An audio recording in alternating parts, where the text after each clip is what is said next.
Today I will be teaching about tea drinking to Prince Hassan.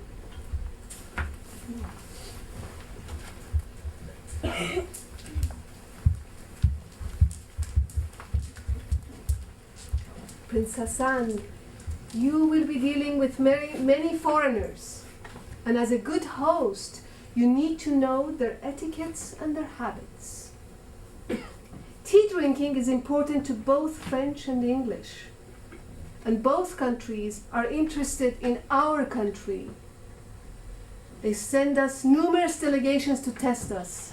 You know, if they could invade, they would. They shower us with gifts. At the same time, they pay our merchants and peasants to give them information. But regardless, we need to react as good hosts to show them our generosity and acceptance, and to give them a hint that we are secure and sophisticated. You know, tea was introduced to France thanks to the Silk Road. And some French aristocrats thought that tea can cure any diseases. And some of them add milk to it. And that fashion became so popular in England thanks to the king and his Portuguese bride, Infanta Catherine de Braganza, I don't remember the last name. I know that she was a relative of Rosaria, the one that gave us that beautiful map. But it does not have rose water. Rose water in tea is typically Persian, and some Chinese, they add jasmine or chrysanthemum to it. And what is that on top of your teapot? I see you're tired of French and English. That's a little nightingale. Have I told you the story of the nightingale and the rose? No. It's amazing that you want to know the story the day that you will be introduced to Princess Tara. I will tell you the story, but I think we have time. Tell me the story of Phoenix first.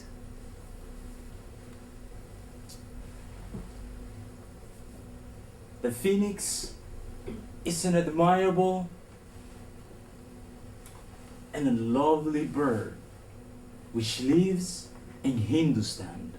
It has no mate and lives alone. Its beak, which is very long and hard, is pierced like a flute with nearly 100 holes. Each of these holes gives out a sound, and each sound is a particular secret. Sometimes he makes music through the holes, and when the birds and the fish hear his sweet plaintive notes, they become agitated, and the most ferocious beasts are in rapture. They all become silent.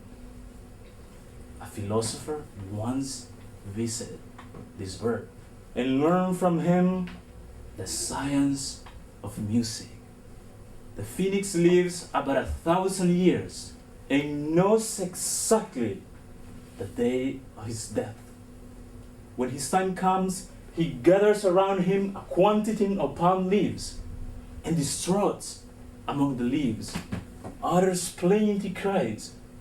From the openings of his beak he sends forth varied notes, and this music is drawn from the depths of his heart. His lamentations express the sorrow of death, and he trembles like a leaf. At the sound of his trumpet, the birds and the beasts are drawn near to assist at the spectacle. Now they fall into bewilderment, and many die because their strength fails them. While the phoenix still has breath, he beats his wings and ruffles his feathers. By this produces fire. The fire spreads to the pond fronts, and soon both the bird and the pond fronts are reduced to living cold and then to ashes. But before the last spark has flickered out, a new small phoenix arises from the ashes. You understand the story. The story of the nightingale and the rose is short. You know, there were never red roses until one day a nightingale fell in love with a white rose. To express his admirations, he started singing to her as the last rays of the light were descending behind the horizon. He came closer and closer and closer to the rose, so close that the rose's thorn pierced his heart. But he didn't feel a thing. He was only thinking of his beautiful rose. He sang all night long, and in the morning, the nightingale was dead, but the rose was red. That's how we have red roses. They have come, Princess Anne. But how did you?